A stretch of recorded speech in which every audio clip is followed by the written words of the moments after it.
സംസ്ഥാനത്തിന്റെ ധനസ്ഥിതി വ്യക്തമാക്കി സർക്കാർ പുറത്തിറക്കിയ ധവളപത്രത്തിൽ കിഫ്ബിക്ക് രൂക്ഷ വിമർശനം.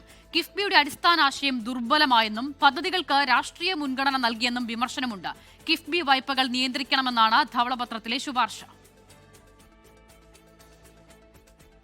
കഴിഞ്ഞ സർക്കാരിന്റെ അഭിമാന പദ്ധതിയായ കിഫ്ബിയുടെ പദ്ധതി നടത്തിപ്പിലും ധനവിനിയോഗത്തിലും ഗുരുതര വിമർശനമാണ് ധവളപത്രത്തിലുള്ളത്.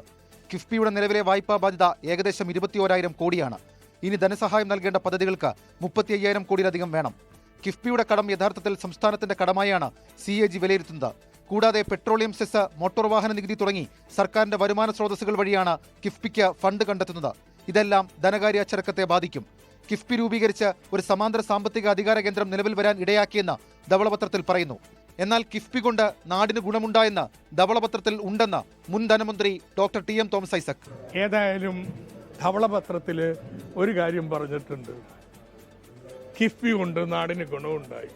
ഇങ്ങനെ എടുക്കുന്ന പണം സംസ്ഥാനത്തിന്റെ വായ്പയിൽ ഉൾപ്പെടുത്തില്ല എന്നുള്ളത് കേന്ദ്രം ഇപ്പോൾ അംഗീകരിക്കുന്നില്ല. അതോടുകൂടി കിഫ്ബിയുടെ പ്രസക്തി പോയി എന്നുള്ളതാണ്. കിഫ്ബി ഉപേക്ഷിക്കില്ലെങ്കിലും സമ്പൂർണ്ണമായ പൊളിച്ചെഴുത്തുണ്ടാകും. പദ്ധതികളുടെ ഗുണനിലവാരം വർദ്ധിപ്പിക്കാനുള്ള നടപടികൾ സ്വീകരിക്കും. മസാല ബോണ്ടിലും കിഫ്ബി അക്കൗണ്ടുകളിലും കൺസൾട്ടൻസികൾക്ക് പണം നൽകിയതിലും കടമെടുത്ത പണം ബാങ്കുകളിൽ നിക്ഷേപിച്ചതിലും ഫോറൻസിക് ഓഡിറ്റ് നടത്തും. കിഫ്ബിയുടെ മുൻഗണനകളിലും സംശയമുണ്ടെന്ന് ധവളപത്രത്തിൽ പറയുന്നു. ആകെ അംഗീകരിച്ച പദ്ധതികളിൽ 20%, നൽകിയ തുകയിൽ 19% കണ്ണൂർ ജില്ലയിലാണ്. കിഫ്ബി ഇതുവരെയുള്ള എല്ലാ രേഖകളും ബാധ്യതകളെക്കുറിച്ചുള്ള വിവരങ്ങളും സർക്കാരിന് സമർപ്പിക്കണമെന്നും ധവളപത്രത്തിൽ നിർദ്ദേശിച്ചിട്ടുണ്ട്. 24 തിരുവനന്തപുരം.